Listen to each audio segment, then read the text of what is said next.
그날도 퇴근길은 똑같았습니다. 늦은 밤 골목길을 걸어가는데 편의점 앞에 쪼그리고 앉아있는 아이가 보였어요.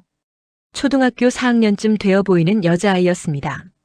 한겨울인데 얇은 잠바 하나 걸치고 삼각김밥 하나를 조금씩 뜯어먹고 있더라고요. 처음엔 그냥 지나쳤어요. 요즘 세상에 내가 나설 일이 아니라고 생각했으니까요. 그런데 이상하게 발걸음이 떨어지지 않았습니다. 다시 돌아가 봤을 때 그 아이는 여전히 그 자리에 있었어요. 편의점 불빛 아래서 무릎을 꼭 끌어안고 앉아있는 모습이 마치 세상에서 자기만 남겨진 것처럼 보였습니다. 집에 안 가? 물었더니 아이가 고개를 저으면서 작은 목소리로 말했어요. 엄마가 아직 안 왔어요. 몇 시까지 기다려야 하냐고 물으니까 모르겠어요 라고 답하더라고요. 그 순간 알았습니다.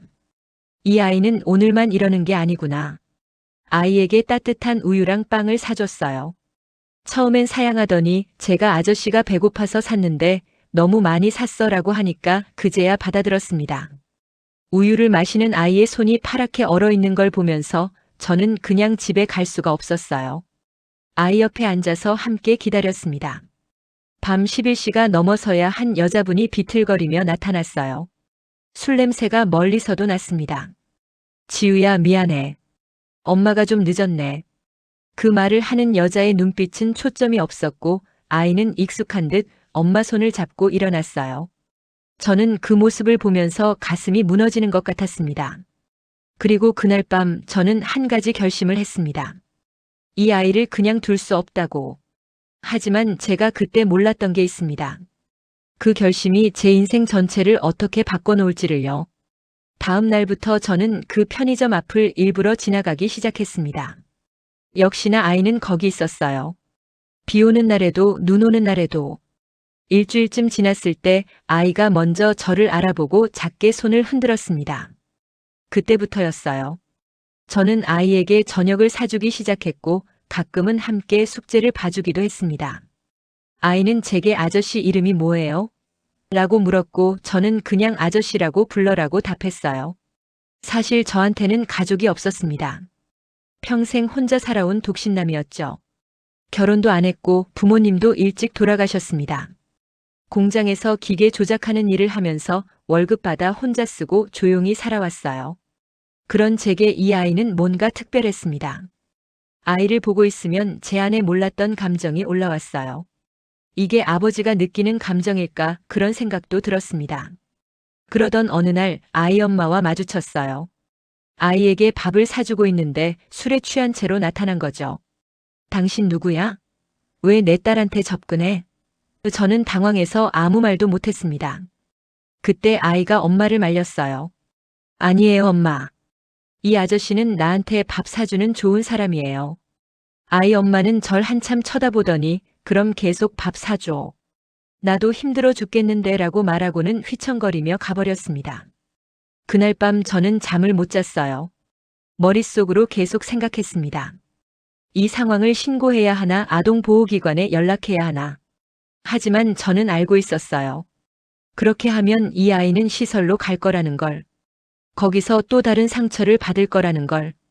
그래서 저는 한 가지 결정을 내렸습니다. 아무한테도 말하지 않고 제가 이 아이를 돌보기로. 법적으로는 아무 관계도 아니지만 제 마음속으로는 이미 제 딸이 되어 있었으니까요. 지금 생각해보면 그게 제 인생 최대의 도박이었습니다. 그렇게 3년이 흘렀습니다. 아이는 중학생이 되었고 저는 그 아이의 그림자 같은 보호자가 되어 있었어요.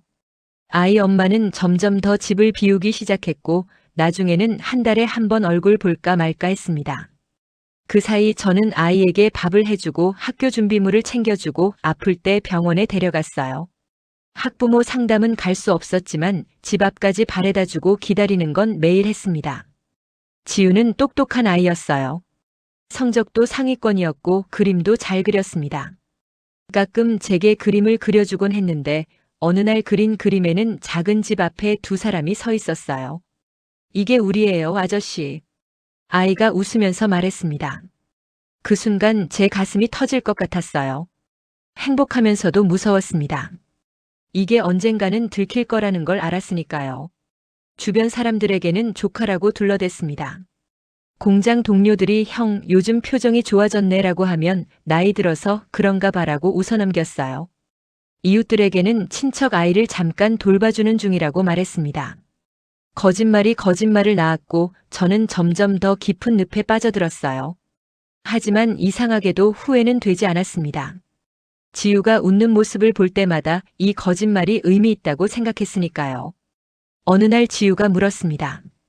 아저씨, 왜 저한테 이렇게 잘해주세요? 저는 한참을 망설이다가 대답했어요. 아저씨도 외로웠거든. 지우가 있으니까 외롭지 않아. 아이가 고개를 끄덕이면서 말했습니다. 저도요. 아저씨가 있어서 무섭지 않아요. 그날 밤 저는 혼자 울었어요. 기쁨의 눈물인지 불안의 눈물인지 구분이 안 됐습니다. 단지 한 가지는 확실했어요. 이 아이를 지키기 위해서라면 저는 무엇이든 할 수 있다는 것. 지우가 고등학교 2학년이 되던 해 드디어 그날이 왔습니다. 아이 엄마가 갑자기 나타난 거예요. 몇 년 만에 본 그 여자는 예전과는 달라 보였습니다. 술 냄새도 안 났고 옷차림도 단정했어요. 저 이제 정신 차렸어요. 지우 데려갈게요. 그 말을 듣는 순간 제 머리가 하얘졌습니다. 지우는 혼란스러워했어요. 엄마가 날 데려간다고? 아이는 울먹이면서 제게 물었습니다. 아저씨, 저 어떡해요? 저는 아무 말도 할 수 없었어요. 법적으로 저는 아무것도 아니었으니까요. 그저 몇 년간 남의 아이를 돌봐준 남일 뿐이었습니다.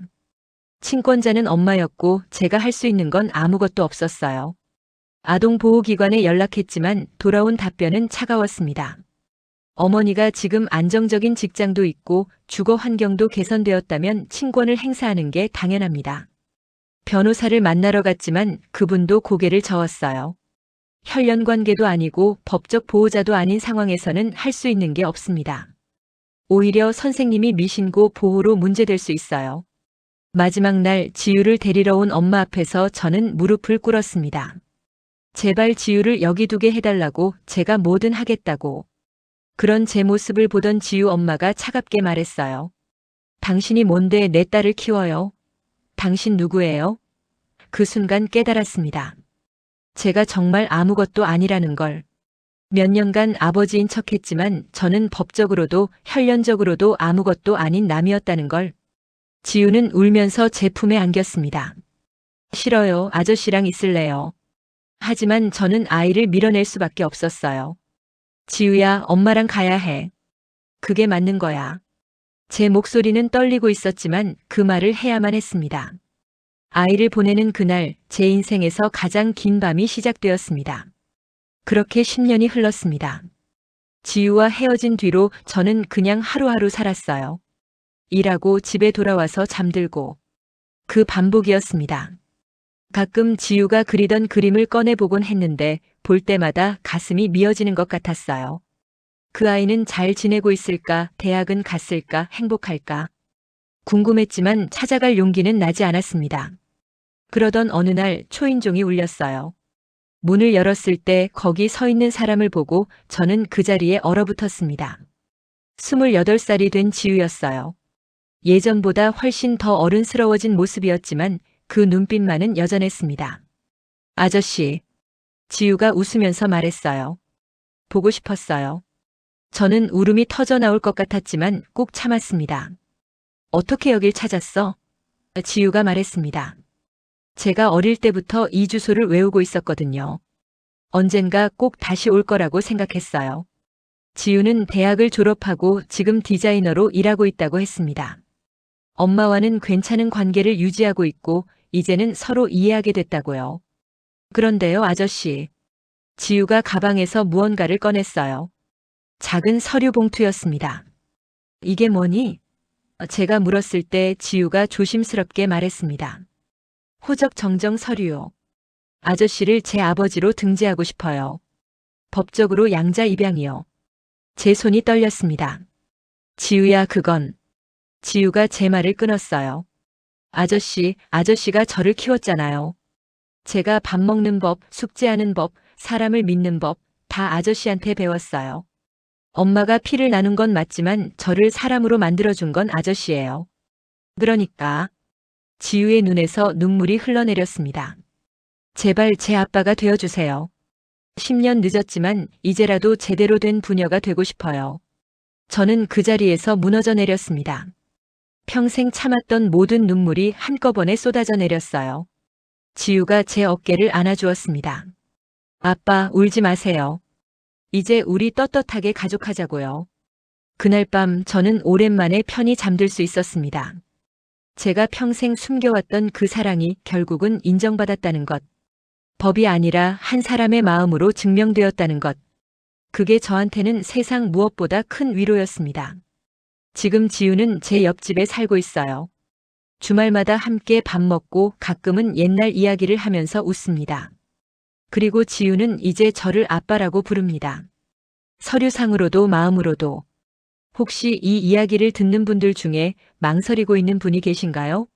누군가를 지켜주고 싶은데 자격이 없다고 생각하시나요? 저는 말씀드리고 싶습니다. 사랑에는 자격이 필요 없습니다. 진심으로 누군가를 아끼는 마음, 그것만으로도 충분합니다. 그 마음은 언젠가 반드시 돌아옵니다. 때로는 10년이 걸리더라도요.